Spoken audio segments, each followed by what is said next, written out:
Hello les filles! On se retrouve pour un nouveau tutoriel du temps des fêtes. Dans celui-ci, on opte pour des tons mats, donc pour un maquillage qui est un petit peu plus travaillé, qui prend légèrement plus de temps à faire et de technique.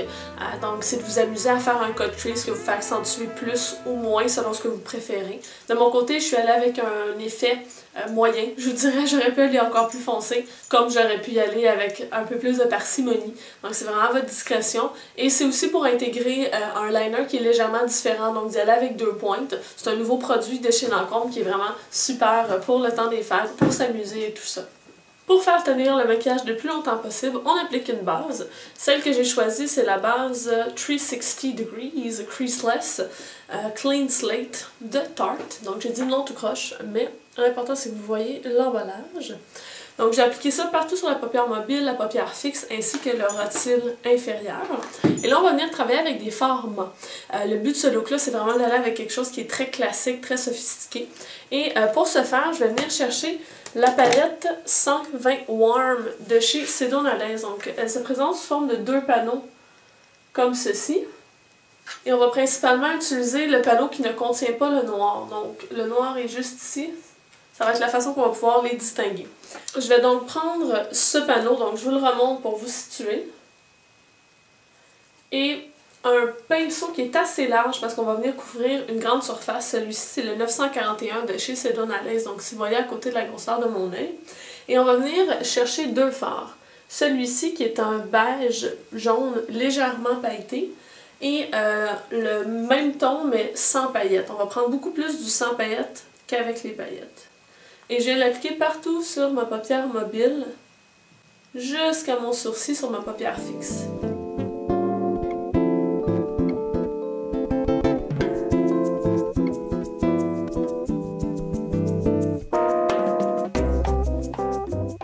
Pour avoir encore plus de lumière, je vais utiliser carrément le blanc que je vais mettre sous le sourcil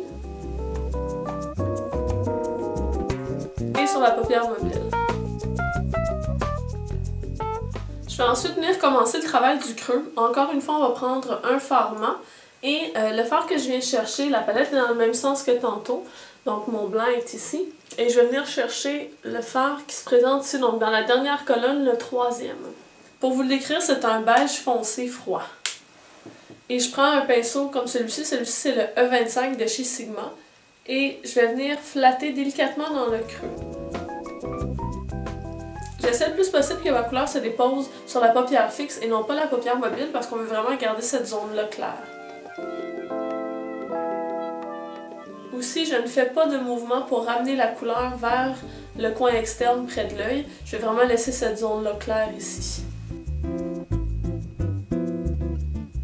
Et plus je monte, plus je veux fondre ma couleur, donc moins j'appuie fort sur mon pinceau.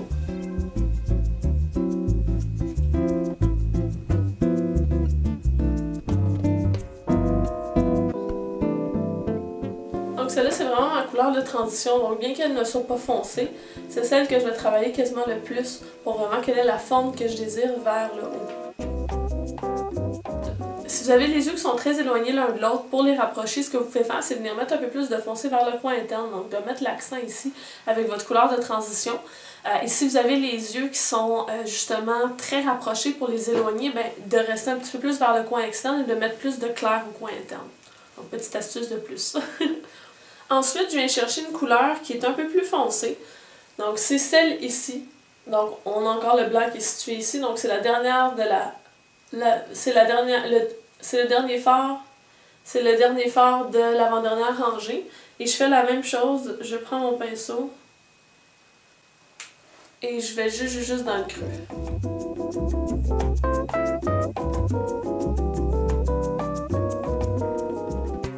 Je vais maintenant venir travailler en précision. Je prends un pinceau très pointu comme celui-ci et je vais venir travailler mon creux. Le but c'est de faire une espèce de cut crease. Vous pourriez l'accentuer encore plus. Donc vous voyez qu'il y a une zone qui est beaucoup plus foncée, on voit quasiment une ligne et après ça on dégrade vers le haut. Donc vous pouvez le faire comme je disais un petit peu plus marqué ou y aller plus en douceur, c'est vraiment à votre discrétion.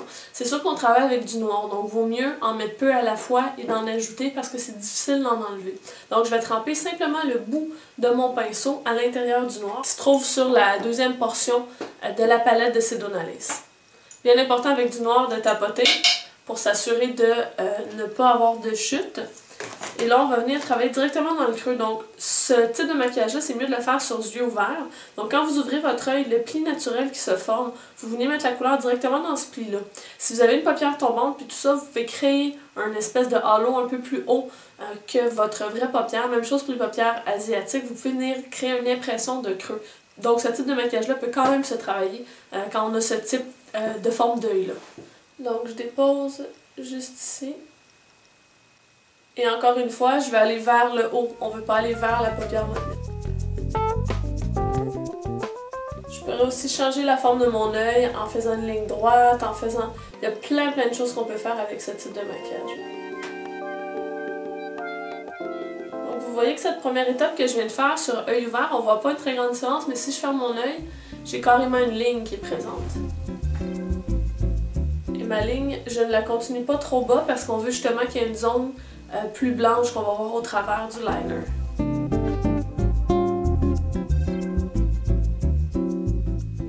Et là, je viens faire le tracé un peu de mon coin externe, dans le fond, jusqu'où je veux que ma couleur foncée se rende. Donc, je fais une ligne comme vers la fin de mon sourcil. Et je vais venir remplir. Donc, mon but, c'est de venir faire un fondu. Donc, j'appuie de moins en moins fort pour disperser mes fards.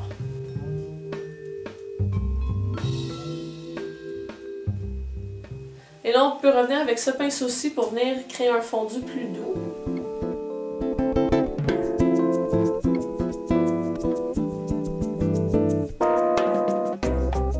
Et là, je reprends un petit peu de noir pour venir retravailler encore une fois le creux pour que cette zone-là soit vraiment plus foncée que le reste.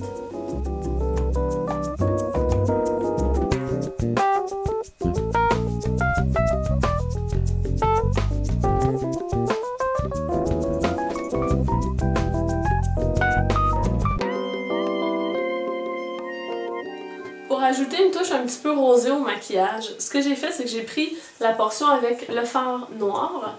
Et si vous regardez dans le haut ici, vous avez plusieurs fards qui sont légèrement rosés. Donc, c'est ces deux-là en particulier, donc les deux premiers de la rangée 1 et 3, que j'ai pris sur le premier pinceau que j'ai employé et que j'ai appliqué directement sur ma paupière mobile et sous le sourcil, ainsi qu'au coin interne, pour vraiment aller chercher cette petite luminosité rose-là.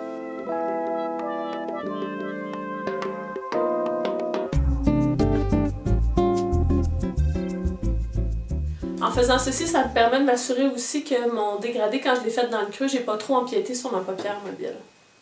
Et là, je fais juste repasser pour adoucir le tout.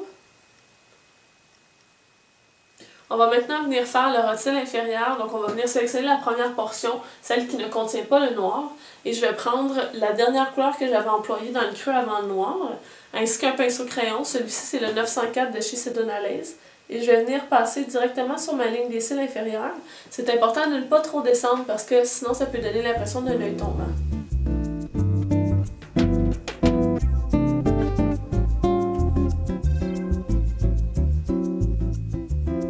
Je vais venir reprendre mon pinceau de précision ainsi que le noir et je vais aller simplement faire un peu le rotule inférieur au coin externe pour bien foncer le tout.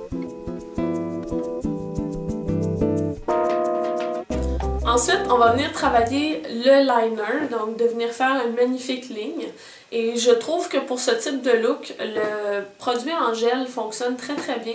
C'est Cynthia Duluth qui m'a réconcilié un peu avec le gel. Et on vient chercher un pinceau biseauté comme ça ici. Celui-ci, c'est le 208 de chez MAC.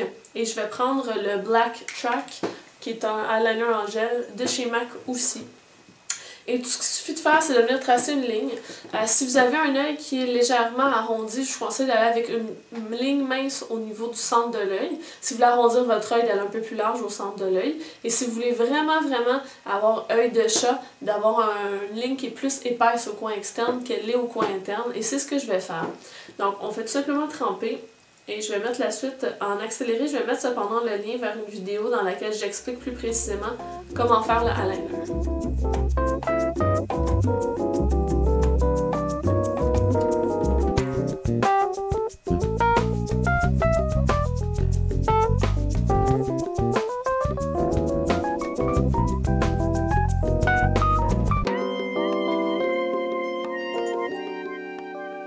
Et là, on va venir s'amuser pour le coin externe. Donc, on pourrait le tracer nous-mêmes, sauf que j'ai reçu ceci de chez Lancôme. Donc, ce sont des petits appliqués qu'on va venir mettre au coin externe pour venir recréer justement les lignes. On pourrait en mettre en haut et en bas si on veut un look plus dramatique. Je vais aller pour quelque chose de quand même un peu flyé parce qu'on a 2 pointes, mais qui reste un peu plus sobre si on veut. Donc c'est celle du centre que je vais venir chercher. Donc c'est tout simplement un petit appliqué qu'on va venir coller sur l'œil. Eux suggèrent de l'appliquer sur un œil propre, donc sans maquillage. Sauf que je trouve difficile de venir faire le maquillage une fois que ça c'est déjà collé. C'est sûr qu'en termes de tenue, vu qu'on appose ça sur une peau qui est légèrement poudrée à cause du maquillage, on va peut-être perdre un peu de temps de tenue, mais bon. Donc là, l'important, c'est de venir le coller pour venir suivre une ligne qu'on ferait normalement pour avantager notre œil. Donc, c'est de suivre la forme que l'extérieur, le coin externe en bas, vient faire, que notre muqueuse vient faire. Petite précision, les hypnoses velours sont réutilisables. Donc on peut venir les recoller à plusieurs reprises. C'est sûr que c'est pas une utilisation à vie, mais quand même c'est une belle option pour s'amuser pour le temps des fêtes ou d'autres événements spéciaux.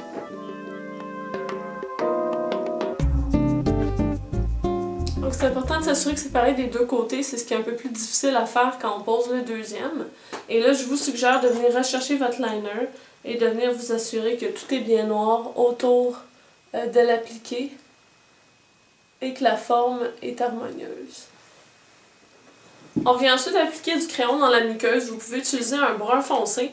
Celui que moi j'ai est un petit peu trop rouge, donc je vais en appliquer, mais je vais mettre un peu de noir par-dessus pour que ça soit plus harmonieux justement.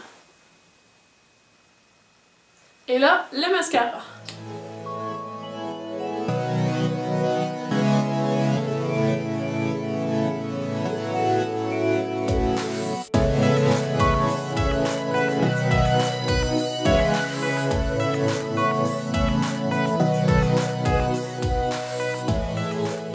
Voilà, bien que ce soit un maquillage qui est assez chargé au niveau des yeux, en ce sens qu'on a quand même beaucoup de fard et tout ça, on peut quand même s'amuser et oser à mettre une couleur sur les lèvres.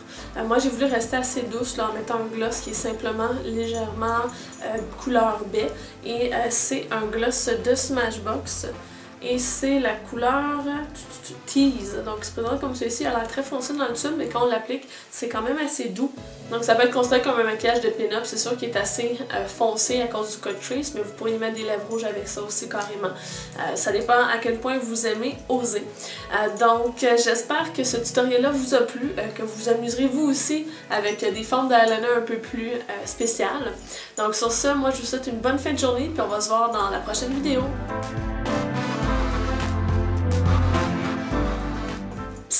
N'oubliez pas d'aller voir aussi mes autres vidéos du temps des fêtes.